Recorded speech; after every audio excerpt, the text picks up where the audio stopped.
Good morning, everyone. This month, I will be discussing the recent drops and recession fears in the market.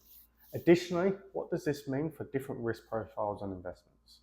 This video is general in nature and not personalized advice. It is designed for my clients, friends, and family. Should you seek any personal advice, please do not hesitate to contact me at any point.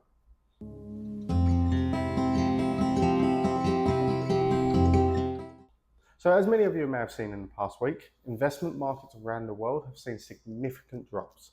But why has this happened and what does this mean for you? A lot of these drops have come from fears of a recession. As the Sahm index suggested, we are in a recession or approaching one. And it is considered one of the most accurate predictions of a recession. So what is the Sahm index? The Sahm rule, also known as the Sahm index, is an economic indicator designed to identify the onset of a recession. It was developed by economist Claudia Sahm and is based on the unemployment rate. The Sahm rule signals the start of a recession when the 3-month moving average of the US unemployment rate rises by 0.5% or more relative to its low during the previous 12 months. Policymakers and economists use the Sahm index to monitor labour market conditions and make informed decisions regarding fiscal and monetary policy. It can also help businesses and investors adjust their strategies in anticipation of economic downturns. So overall, the Sahm rule is a valuable tool for identifying the early stages of a recession by focusing on changes in the unemployment rate, providing a timely and accessible measure for economic analysis. This was triggered as the US unemployment level has risen to 4.3%, which is the highest it has been in 3 years. Additionally, forward-looking job opportunities are much lower, with an estimated 50,000 less jobs than originally anticipated, with the expectation of unemployment increasing even further. This then had a knock-on effect with markets around the world, including Australia.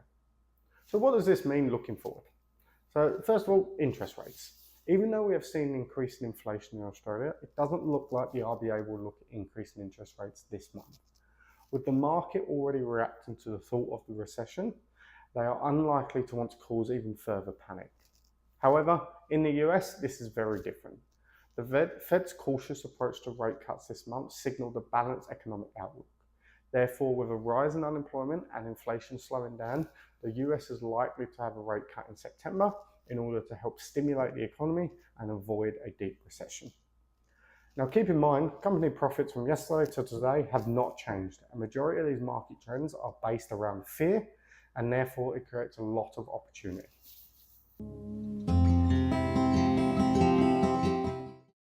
So now let's have a look at the Japanese markets. They've had the worst drop in Japanese history for investment markets since the 1987 Black Monday crash, dropping over 12% in a single day. Therefore, why has this impacted the rest of the world's markets? Well, I will try to explain this in the simplest term.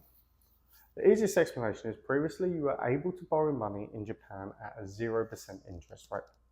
Convert these funds to alternate dollars, for example, Australian dollars, and invest in the Australian market earning a higher return than 0%. But this only works when the following factors apply. Your borrowing rate remains at 0, you do not lose the underlying value, and what you purchase makes a profit. However, in recent times, all 3 of these factors have faltered. The Bank of Japan raised interest rates last week by 0.25%. The yen's currency value increased. The yen's currency surged more than 10% in the past 2 weeks. So anyone who had borrowed yen, now owes 10% more at a higher interest rate too. And with the US and other markets around the world, unemployment increasing, investors have lost some of their value of their underlying investments. So overall, they have lost the value of their overall funds. They now owe 10% more than they previously did due to the yen value increasing, and they now have to start paying interest on this amount.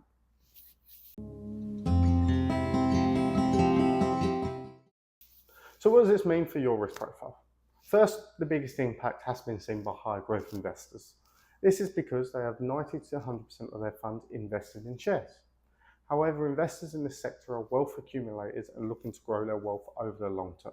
and for that reason should not panic, as they have time for this to recover.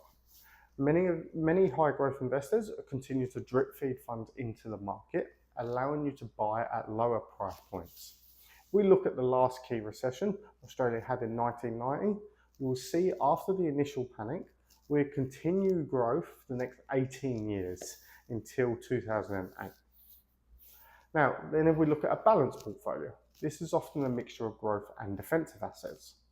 Although you will see your growth assets having a negative impact, this is likely to be offset should the US reduce interest rates. This is because bond prices have an inverse relationship with interest rates. As interest rates decrease, your bond price that you currently hold should increase. Therefore, it's a time to remain calm, take advantage of the drops in the market, and remember your investment strategies are long-term investments that are designed to weather ups and downs in the market. If you have any questions regarding this video or what you're reading in the media, please do not hesitate to reach out to me. Your financial well-being is our #1 priority. Thank you.